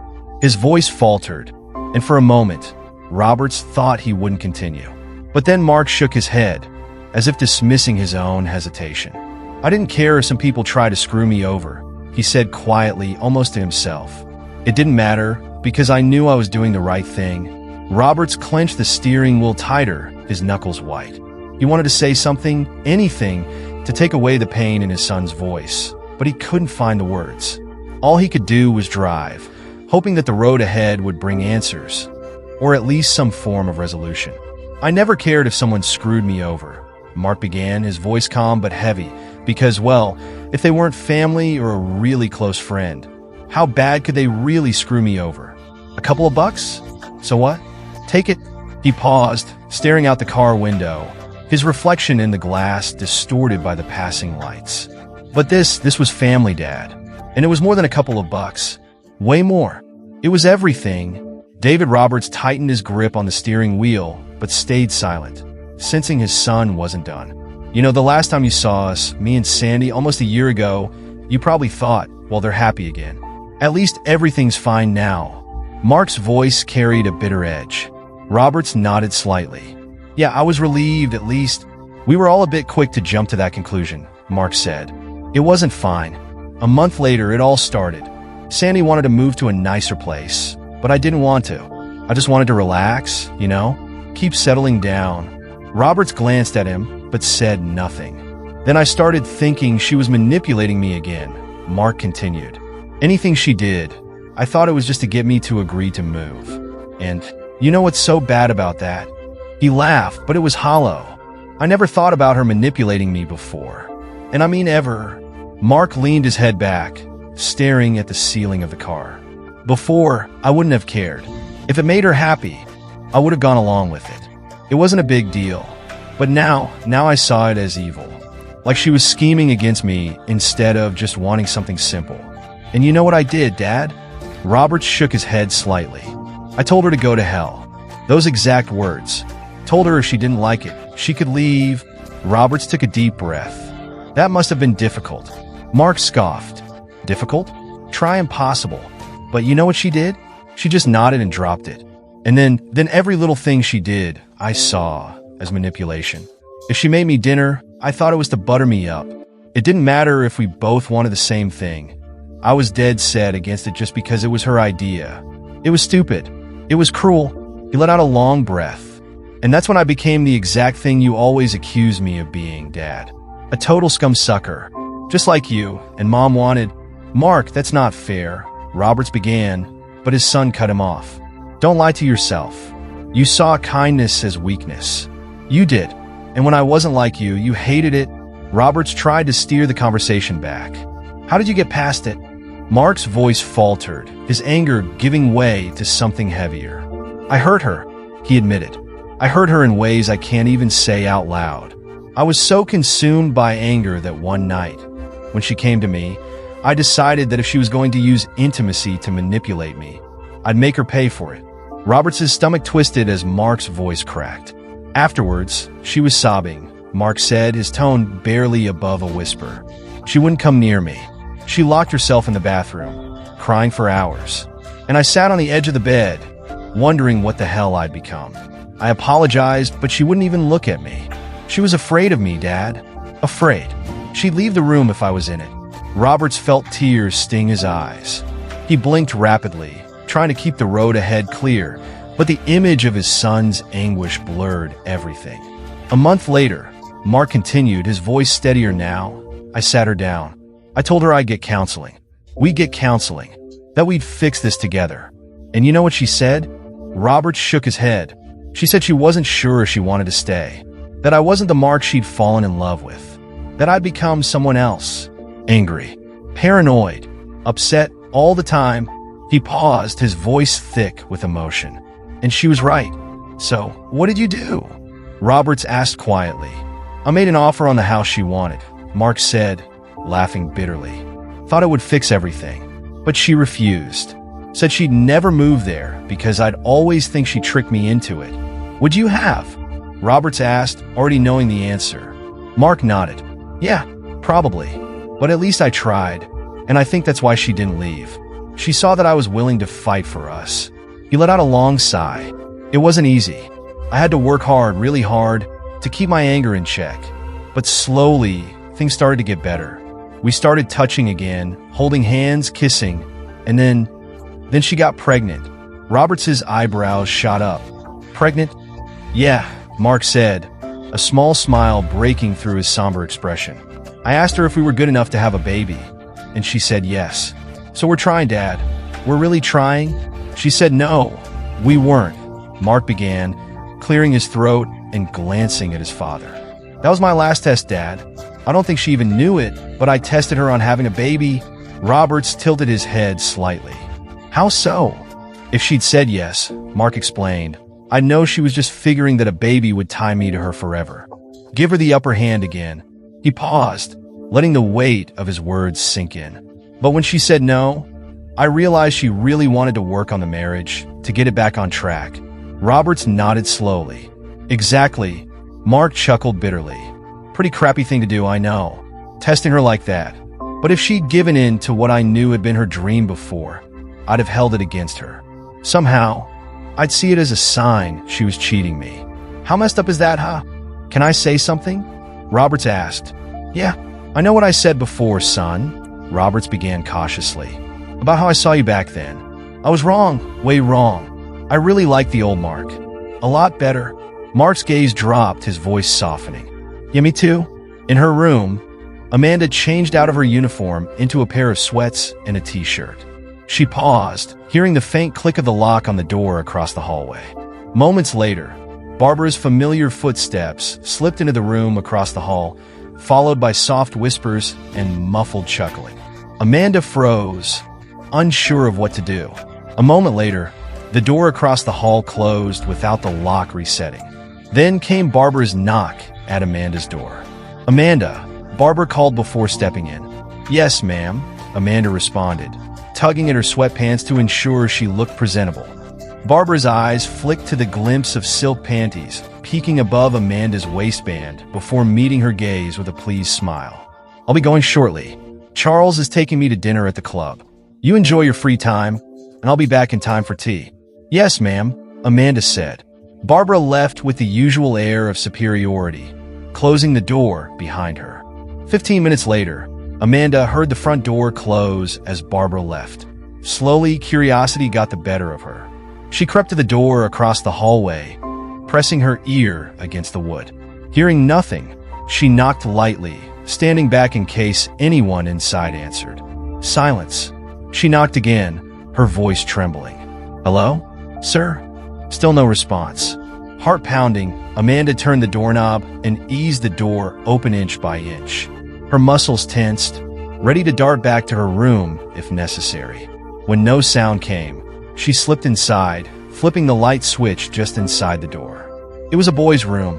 The bed was neatly made, the dresser crowded with trophies from various sports, and posters of athletes adorned the walls. Amanda wandered to the dresser and picked up a framed photo. A tall, broad-shouldered young man stood smiling, wearing a tuxedo and holding the hand of a blonde girl in a pale yellow dress. His dimpled smile was radiant, but his eyes were cold and unkind. Amanda shuddered and replaced the picture, turning to leave. Her breath hitched as her gaze landed on the maroon Letterman jacket draped over a chair in the corner. White leather sleeves, bold embroidery on the chest spelling Stevie. It was the jacket from her dreams. Far from Indianapolis, Mark and Roberts had stopped at a drive-thru. Roberts picked at a burger, fries, and Diet Coke, while Mark nursed a bottle of water. Taking over the wheel, Mark set the cruise control and stared into the night as the road stretched endlessly before them. Silence thickened between them. Finally, Roberts broke the quiet. "Does Sandy ever talk about her parents?" Mark's brow furrowed as he stared at the road. "She misses her mom," he admitted after a pause. "She doesn't say much, but I can tell. Not her dad, though. Maybe not at all." "Has she called them?" Roberts asked. "I don't think so," Mark replied curtly. "But I don't check up on her." "Do you think she's afraid to?" Roberts pressed. "Afraid you'll get mad?" "Yeah, probably," Mark conceded, his grip tightening on the steering wheel. "Have you told her it's okay?" Mark's jaw clenched. Is it okay to bring them all back into our lives? Them, you included?" His father hesitated, choosing his words carefully. "Her dad's paid a pretty big price already, you know." Mark snorted. "How's that?" "Last I checked, he was still governor. He had a real shot at the White House. Then why didn't he just go ahead and run?" Roberts asked, his tone steady but probing. "Because of Sandy's threat," Roberts explained. "At first, he couldn't announce because you'd run off. He didn't know why. None of us did, and he couldn't risk the press finding you. After we found you, and Sandy confronted him, he was just plain screwed. He knew the press would dig into it, and he'd be finished." Mark scoffed. "I'd like to say I feel bad for him, but I don't. Not after what he did and why he did it. He's retiring when this term is up," Roberts continued. "Term limits. Then he'll go back to the State House. But you can't go backward in politics without being a goner. There was a time he'd have made a fine federal judge. The Sixth Circuit was the talk, but he'll never get that appointment with a Democrat in the White House. By the time he's gone, no one will remember Pat." "Good," Mark said firmly. Robert sighed, choosing his words carefully. "I just want you to think about something, Mark. You can tell me to go to hell if you want, but just think it over." Mark hesitated, his focus fixed on the road. After a moment, he exhaled deeply. "What?" His tone wasn't curious, it was resigned. "This new Mark, the one tearing you up inside," Roberts began. "He'd tell Pat and Deborah to go to hell.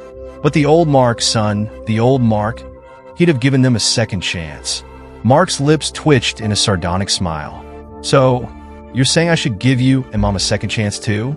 "I'd like to think so," Roberts replied. "At least for me. Your mom, though." He trailed off, shaking his head. "She's not sorry, Mark. I'm not sure how you should handle her. Honestly, I don't even know how the old Mark would have handled it. Maybe he'd have told her to go to hell too." Mark chuckled, a grim acknowledgement. The old Mark, or at least whatever's left of him, already did just that. He told all of you to go to hell, and meant every word. Roberts let the silence settle, then added softly, "If you don't do it for them, Mark, do it for you and Sandy. Don't let what we did to you keep all that hatred festering inside. If not for us, then for yourself. For her." Mark shot his father a sharp glance. Roberts was looking down at his lap, too ashamed to meet his son's eyes. The elder Roberts regretted asking his son to reject the very monster they had tried to mold him into. But he was right. Mark realized they had created a monster. They had all wanted Mark to become something he never was. And once he had, they'd seen the cost. Mark clenched the wheel, his thoughts swirling. Couldn't someone just wave a magic wand and make everything good again? Why did the burden always fall on him? As if reading his mind, Roberts mumbled, "You're the only one strong enough. The only one good enough to make this right again." Mark didn't respond. He drove on in silence, lost in thought. At 7:55, Barbara stopped abruptly outside Amanda's room, her gaze fixed on Stevie's door. The lock wasn't set. She frowned, her mind racing. Had she locked it earlier? She always did. It was her routine, her way of keeping that room as a private shrine to what could have been. Her hand trembled as she knocked on Amanda's door, forcing herself to remain composed. A few seconds later, Amanda cracked the door open, peeking out nervously. "Is it 8 already?" she asked. Barbara forced a smile. "Yes, dear." She studied Amanda's face, noting her darting eyes and uneasy demeanor. Amanda stepped out hesitantly, her gaze flickering toward Stevie's door before quickly looking away. In the kitchen, as Amanda brewed tea, Barbara deliberated. She knows Barbara thought, her mind racing. The sight of Stevie's jacket had clearly unsettled Amanda. Now Barbara had to act carefully. "I'll pour the bourbon in plain sight," Barbara planned, her fingers closing around a tiny capsule hidden in her hand. "She won't see it. I'll do it right in front of her, and she'll never notice." As Amanda approached with the tea tray, Barbara slipped the capsule in her pocket, her smile warm and disarming. "Thank you, dear," she said smoothly. "There you go, dear," Barbara said, taking the tray from Amanda and setting the table with the brandy decanter. Amanda sat down in her usual chair, her eyes carefully following Barbara's movements. Barbara met her gaze with a soft smile as she poured brandy into both cups. Amanda visibly relaxed, and Barbara's smile widened as she discreetly wiped the powdery residue from her palm against her dress. Barbara kept the conversation routine, avoiding any mention of Amanda's possible entry into the restricted room. Instead, she casually outlined the next day's cleaning tasks. When their tea was nearly finished, Barbara stood and stretched, feigning weariness. "I hope you don't mind, dear," she said, "but dinner has worn me out. Charles can be so critical when he's in one of his moods. I think I'll skip a second cup tonight." Amanda glanced between her empty teacup and Barbara's half-filled one, hesitating. "You're more than welcome to have another cup if you wish," Barbara added with a smile. "You do seem to enjoy it." Amanda returned a small smile, her expression one of gratitude. "No, thank you, ma'am. Good night, then." Barbara walked past her toward the stairs, her footsteps measured and deliberate. Amanda didn't notice the flicker of triumph on Barbara's face as she ascended to her room. They were 45 minutes away when Mark finally broke the silence. "How are we going to handle this? Are we confronting her together? Waking her up in the middle of the night to drop this on her? You know this is going to fail, right?" Roberts kept his focus on the road, his voice calm. "I've already arranged everything." "How?" Mark asked, skeptical. "I called Belinda Wasserstein," Roberts explained. "She agreed to help, as long as her name stays out of the papers." Mark's eyebrows shot up. "And what's she going to do?" "Judge Tompkins is staying up late for us tonight," Roberts said, glancing at the dark horizon as lightning flashed in the distance. "The paperwork is ready. If we decide to move forward, it'll be signed and enforced tonight." Mark exhaled sharply, processing this. "You know she's going to be furious. You'll never keep this quiet." "I'm aware," Roberts said quietly. "Tompkins will do his best to keep her name out of the press. Still, it may come out eventually, and if it does, you could have to resign over this," Mark pointed out. Roberts nodded, a slight smile tugging at his lips. "Already drafted the resignation." Mark turned to him, startled. "You're quitting?" "Yes. Why?" Mark asked, his voice a mix of confusion and curiosity. Roberts stared ahead for a moment, gathering his thoughts. "I'm not entirely sure when it happened, but I used to be just like you. Back then, I got into this to make a difference, to do good. Not just for me, but for everyone. Somewhere along the way, that changed. I got caught up in power, influence, and, well, I stopped being the man I wanted to be." He paused, the weight of years pressing down on his words. "I've been trying to hold on to influence, even now. But talking to Clarice, seeing you and Sandy, it all made me realize how far I've drifted. I want to do this for the right reasons. To help that poor girl. To get help for your mom. To make sure no one else gets hurt because of what we've allowed. Mark stayed silent, his knuckles whitening as he gripped the steering wheel. Roberts took a deep breath. Like you once told me, Mark, it's about doing the right thing. At 7:55, Barbara paused outside Amanda's room, her eyes narrowing at Stevie's door. The lock was unset. She hesitated, trying to recall if she had locked it before leaving earlier. She always locked it, always. It was her private shrine to Stevie's memory.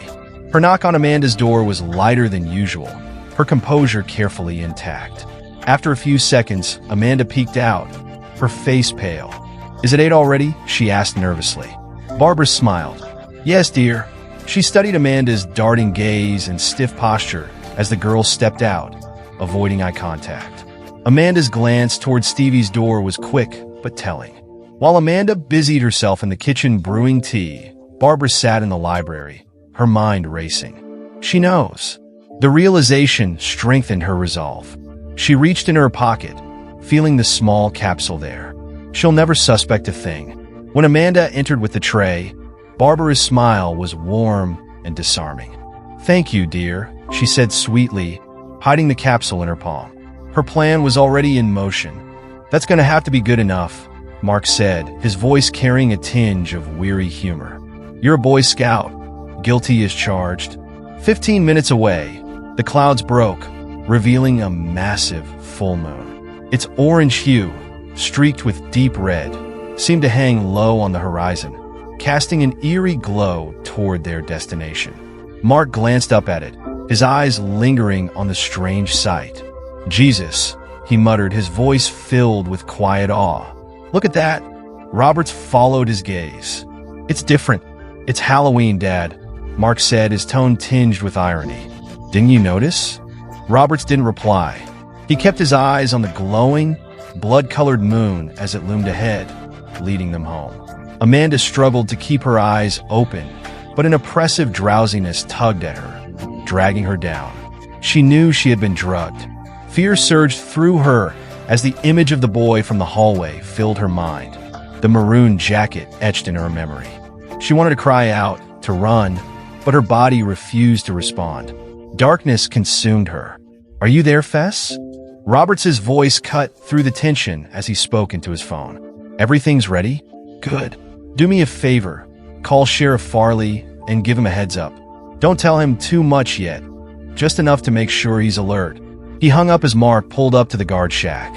The older man inside leaned out, squinting at the car. "That you, Mark Roberts?" the guard asked, his voice gruff. "Yeah, Jimbo, it's me," Mark replied, forcing a smile that didn't quite reach his eyes. "You okay, son?"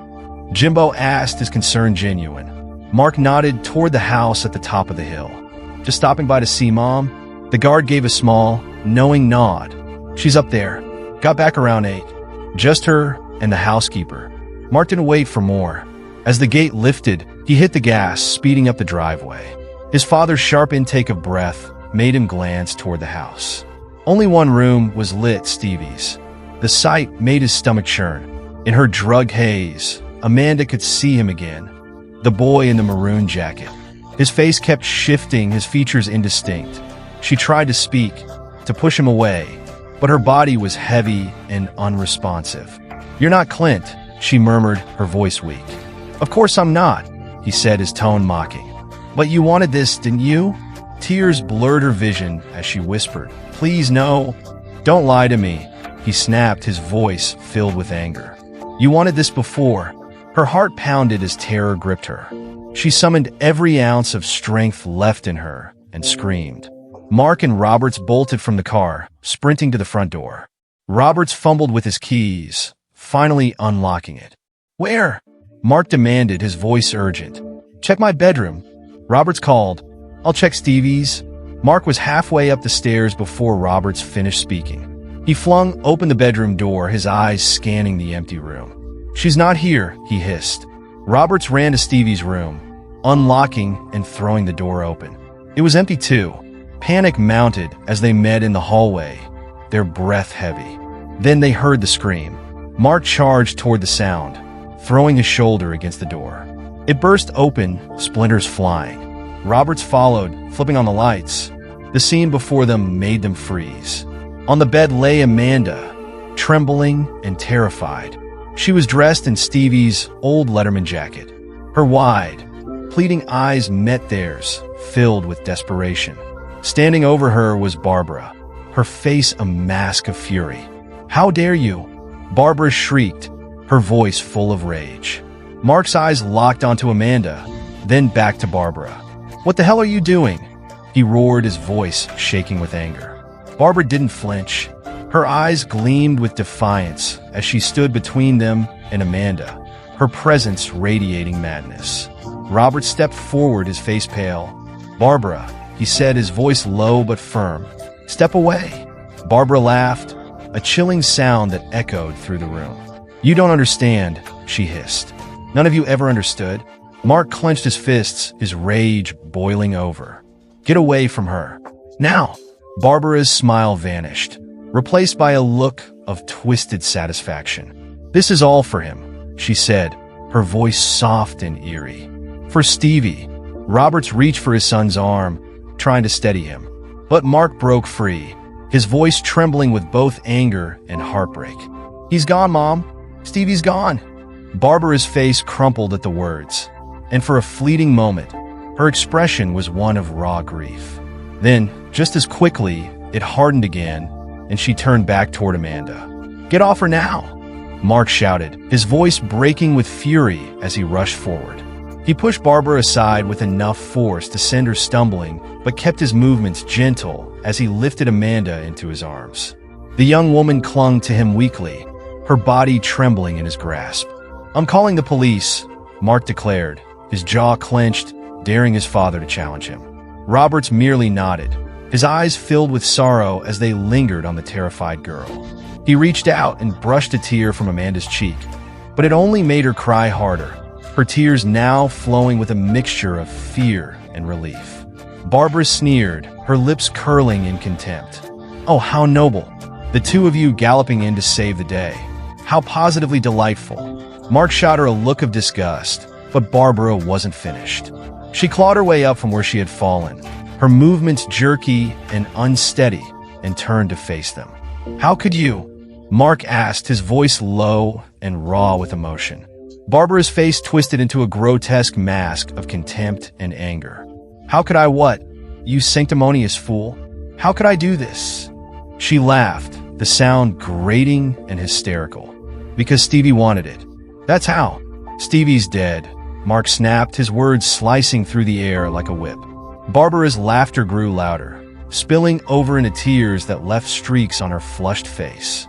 "He came back to me," she said, her voice trembling with manic fervor. "He came back and asked me to do this. He said he'd leave again if I didn't." Mark stared at her, the words not fully registering. "What are you talking about?" "Stevie's gone." But Barbara wasn't listening. She was lost in her own world, her hands clutching at the air as though reaching for something, or someone, that wasn't there. "He came back," she insisted, her voice rising in pitch. "He did. You don't see him, but I do. He's here. He's always here." Roberts took a step back, his face pale and stricken. "She's gone," he murmured, his voice heavy with despair. "Completely gone." Hours later, they stood outside a small office at the psychiatric facility. The doctor spoke in calm, clinical tones, but his words carried an undercurrent of fascination. "From what you've told us, and from what we've observed, it's clear that the death of your son was the catalyst. Her inability to cope fractured her reality. And the girls?" The deputy interjected, his voice laced with disbelief. "How do you explain what she did to them?" The doctor nodded solemnly. It appears she reenacted the events leading up to his death. In her mind, it may have been the only way to rationalize what happened.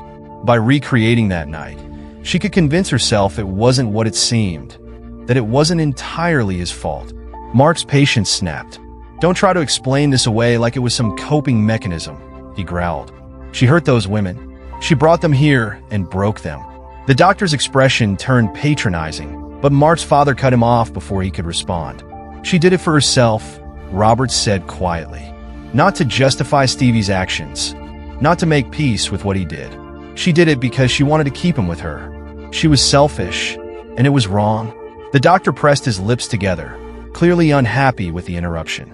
The deputy shifted uncomfortably, but seemed to side with the father and son. Roberts turned and walked away, his steps heavy. Mark followed, catching up near a vending machine. "It's not your fault," Mark said, his voice steady but soft. "Some of it is," Roberts replied, staring into the dark liquid of his coffee. "No one could have predicted this, but I made her worse. I didn't see what she was becoming." Mark nodded but said nothing, letting the silence speak for them both. After a moment, Roberts broke it. "You were right back in that room. She's always been manipulative." Mark allowed a small smile to break through. "Yeah, you'd know that better than anyone. Let's get out of here," Roberts said, clapping his son on the back. "I owe you breakfast." "At least," Mark agreed, a flicker of humor returning to his voice. When they pulled into the driveway, the front door flew open, and Sandy bolted out. Her face was a kaleidoscope of emotion: fear, joy, relief. She launched herself into Mark's arms, nearly knocking him off his feet. "Whoa there," Mark said, holding her tightly. "We just talked a few hours ago." "I was so scared," Sandy whispered, her voice breaking. He stroked her hair, his other hand resting gently on her rounded belly. "You've been taking care of our little girl," he murmured. "Yeah," Sandy replied, her voice thick with emotion. She clung to him as though she'd never let go. "Good. Let's all go inside," Sandy said, leaning back as her eyes moved between Mark and his father. Her gaze lingered on Roberts, unspoken questions swirling in her expression. "All of us," Mark said firmly, answering her silent query. Senator Roberts offered a tired smile and trudged toward the door, his shoulders heavy with exhaustion. Once inside, they settled in the living room. Mark and Roberts took turns recounting the events of the past few days, leaving nothing out. When they finally finished, Sandy reached across the love seat to squeeze Mark's hand. "You saved her," she said softly. "Both of you. If you hadn't gone down there..." She let the thought hang in the air, unfinished. Mark didn't respond, choosing instead to sip his bourbon. He silently thanked whatever force had driven him to act before the weight of what-ifs could haunt him. "The girl?" Sandy asked, her voice trembling slightly. "She's fine," Roberts answered. "She's staying with your parents for now." "My folks?" Sandy repeated, surprised. Roberts nodded. "They took her in after she was discharged from the hospital. Not as a maid, at least not yet. Just a favor to an old friend. Your father even went to the hospital personally to pick her up." Sandy's lips curved into a faint smile, but her expression turned somber as her gaze returned to Roberts. "You resigned," she said.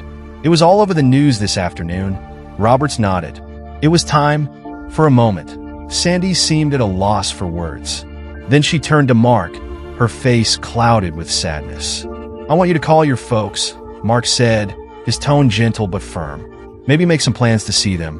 Her initial reaction was a flash of anger, brief but unmistakable. Mark recognized it for what it was, a lingering resentment she hadn't yet shaken.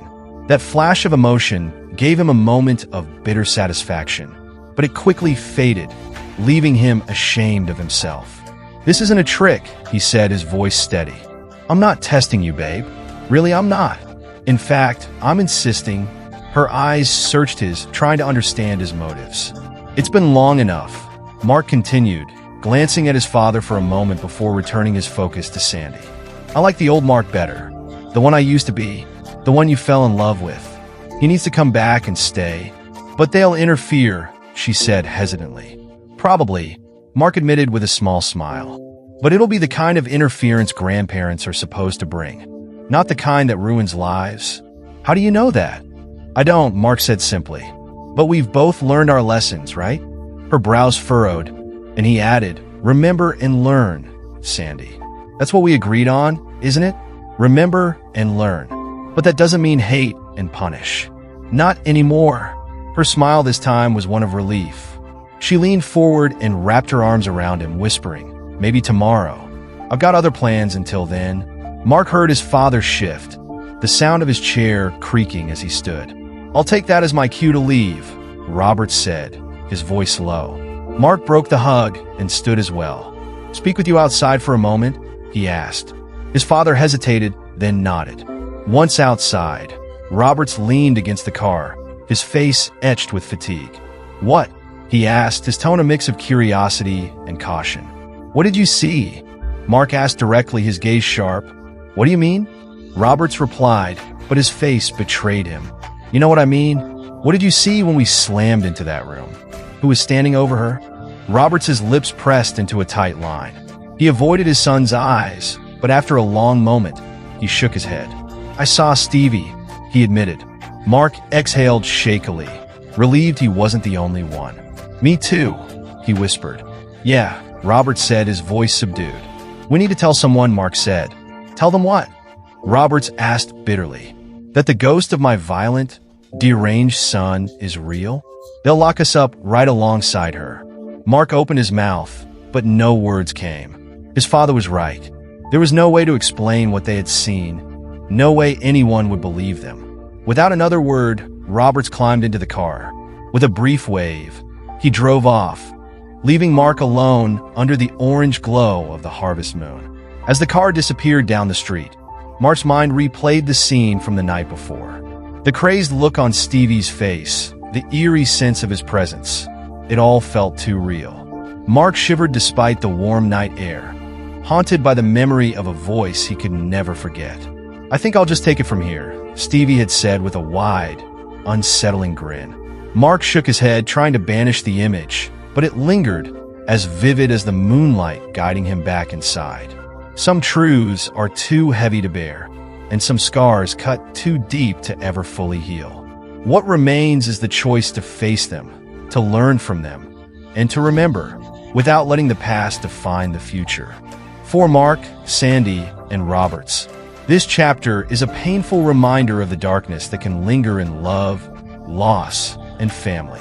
Yet amidst the shadows, there is the faintest glimmer of redemption, a chance to rebuild what was broken and protect those who need it most. Thank you for joining us in this haunting tale of family, betrayal, and the struggle for forgiveness. If this story resonated with you, please like, share, and subscribe to our channel for more thought-provoking content. Remember to cherish those you hold dear and never underestimate the strength it takes to confront the ghosts of the past. Until next time, stay safe, stay kind, and keep seeking the light in the darkness.